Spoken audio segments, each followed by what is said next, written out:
ये आकाशवाणी रायपुर है। छत्तीसगढ़ी समाचार बुलेटिन के संग धर्मेंद्र दुबे के जय जोहार। आज के प्रमुख समाचार। मुख्यमंत्री ह प्रदेश के सरकारी अधिकारी कर्मचारी मन ले हड़ताल ला खत्म करके काम म लहुटे के अपील करे हे।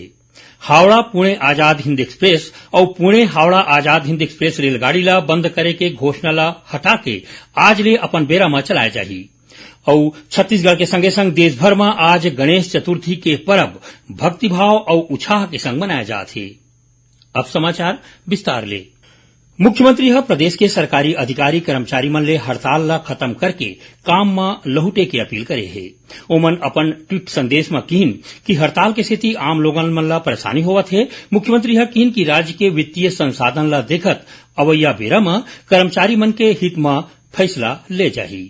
जानवा के मुताबिक प्रदेश के अधिकारी कर्मचारी मन ह केंद्र सरकार के कर्मचारी मन जैसन महंगाई और आवास भत्ता दे के मांग ला लेके 22 अगस्त ले अनिश्चितकालीन हड़ताल करत है।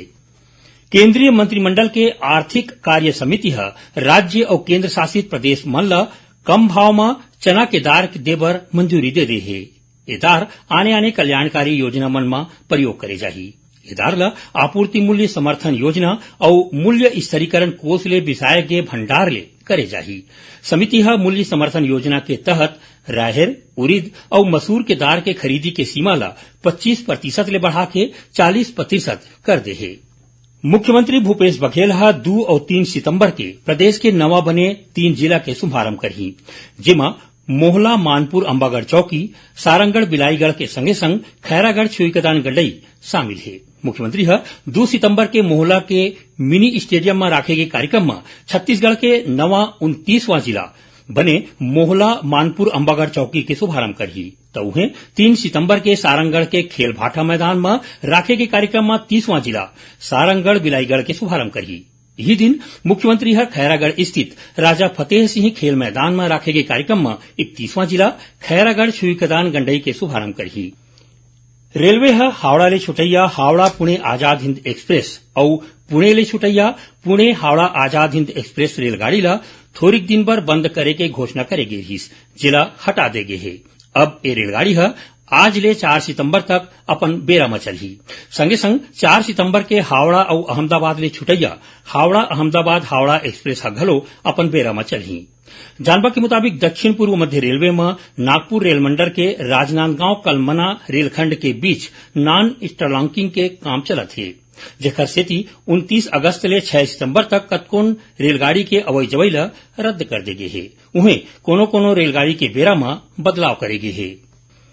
केंद्रीय पर्यावरण, वन और जलवायु परिवर्तन मंत्रालय के संयुक्त सचिव नीलेश कुमार शाह प्रदेश के 3 दिन के दौरा में काली धमतरी जिला के कतकोन गांव के दौरा करीन। ए दौरान ओमन नगरीय विकासखंड के बनबगौद और बासीखई गांव में चेक डैम के संगे संग डोकाल गांव में अमृत सरोवर के तहत बनाए गए तरिया के निरीक्षण करीन। ए दौरान गांव के लोगन मन बताइन कि पहली अक्टूबर नवंबर महीना में फसल पाके के एक बेरा में पानी के कमती होवत रहीस, फिर अब चेक डैम बने ले ये परेशानी के हल हो गए है।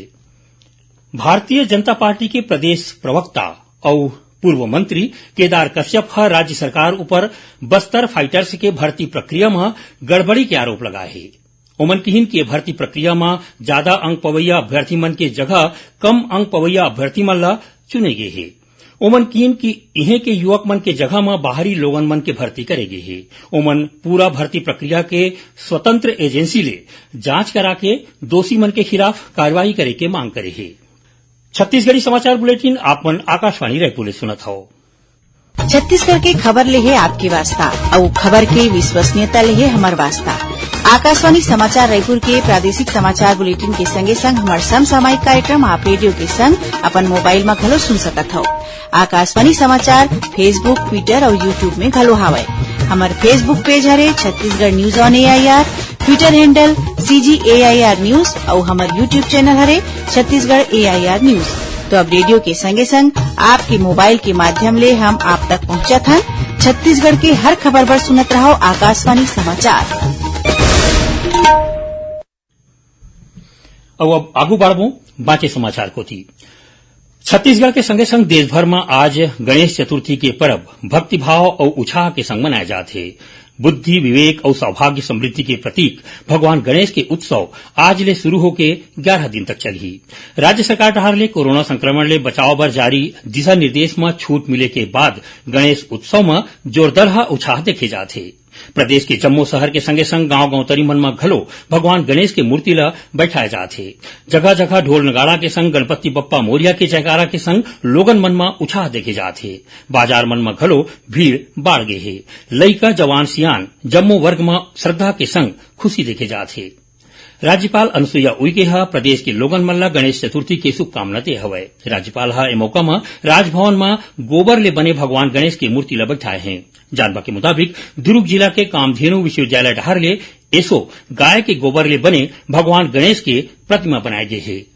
गरियाबंद जिला के पुलिस एक झिन महिला के संग 6 फर्जी माओवादी मन ला गिरफ्तार करे है।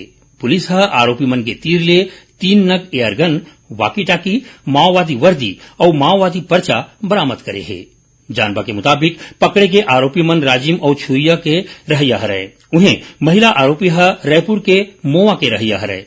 बताया जाता है कि मामला के मास्टरमाइंड आत्मसमर्पित माओवादी हरय। पकड़े गए ए आरोपी मन खुड़ियाडीह गांव के सरपंच ले फिरौती के रूप में 5 लाख रुपया के मांग करे रहीन। प्रदेश में काली कोनो जगह में गरज चमक के संग हल्का ले मध्यम वर्षा होए के संभावना है। मौसम विभाग ले मिले जानवा के मुताबिक मानसून द्रोणिका हिमालय के तराई में अभी घलो बने हैं, जेकर सेती प्रदेश में काली 1-2 जगह में वर्षा के संग गाज घलो गिर सकथे। एती बीजापुर जिला में होए जोरदार वर्षा के सेती राष्ट्रीय राजमार्ग क्रमांक 163 में बीजापुर गिदम रद्दा में रुख के गिरे ले अवई जवई प्रभावित होए है। अब थोर कुछ समाचार सार में। मुख्यमंत्री प्रदेश के जैन धर्म के अनुयायी मल्ला पर्यूषण पर्व के शुभकामना दे हवय। जसपुर जिला के पंडरा पाठ में गाज गिरेले 6 साल के एक झिन्नोनी के मौत हो गई। कांकेर जिला के रहैया भाई बहिनी मल्ला नौकरी दिवाए के नाम में भिलाई के युवक मन ऊपर 15 लाख रुपया के ठगी करे के मामला सुपेला पुलिस दर्ज करे है। ये मामला में 2 झिन आरोपी मल्ला गिरफ्तार करे गए है। खैरागढ़ के रहैया 2 झिन मनखे मन ले अज्ञात आरोपी मन आज भिलाई 3 थाना के पेट्रोल पंप के तीर ले 1.5 लाख रुपया लूट लीन। दुर्ग जिला के मैत्री बाग में काली सफेद नर शेर के मौत हो गए। मैत्री बाग में बछर 2013 में जन्मे इस नर शेर ला कैंसर के बीमारी हो गई रहीस, जेकर इलाज विशेषज्ञ डॉक्टर मन करत रहीन, फिर इस शेर ला बचाया नहीं जा सकीस। जांजगीर चांपा जिला के बलौदा क्षेत्र के रसौटा गांव में खनिज विभाग के अधिकारी मन ले मारपीट करे के मामला में पुलिस 2 झिन आरोपी मन ला गिरफ्तार करे है। यही जिला के एक ठिन आने घटना में शिवरी नारायण पुलिस 10 किलो गांजा के संग 2 झिन मायलोगिन के संग 3 झिन आरोपी मन ला गिरफ्तार करे है। बिलासपुर जिला के रतनपुर पुलिस और क्राइम ब्रांच के टीम चंदन तस्करी के मामला में 3 झिन लोगन मन ला गिरफ्तार करे है। एखर मन तीर ले करीबन 23 किलो चंदन के लकड़ी जब्त करे गए है। और धमतरी जेल में एक झिन कैदी फांसी लगा के आत्महत्या कर लिन। एक कैदी ला छेड़खानी के मामला में 1 साल के सजा हो रहीस। आखिर में प्रमुख समाचार एक गांव फेर। मुख्यमंत्री प्रदेश के सरकारी अधिकारी कर्मचारी मन ले हड़ताल ला खत्म करके काम में लौटे की अपील करे है। हावड़ा पुणे आजाद हिंद एक्सप्रेस और पुणे हावड़ा आजाद हिंद एक्सप्रेस रेलगाड़ी ला बंद करे के घोषणा ला हटा के आज ले अपन बेरा में चलाया जाही। और छत्तीसगढ़ के संगे संग देश भर में आज गणेश चतुर्थी के पर्व भक्तिभाव और उत्साह के संग मनाया जाथे। एक संग छत्तीसगढ़ी समाचार बुलेटिन इन्हें सिरावत है। जय जोहार।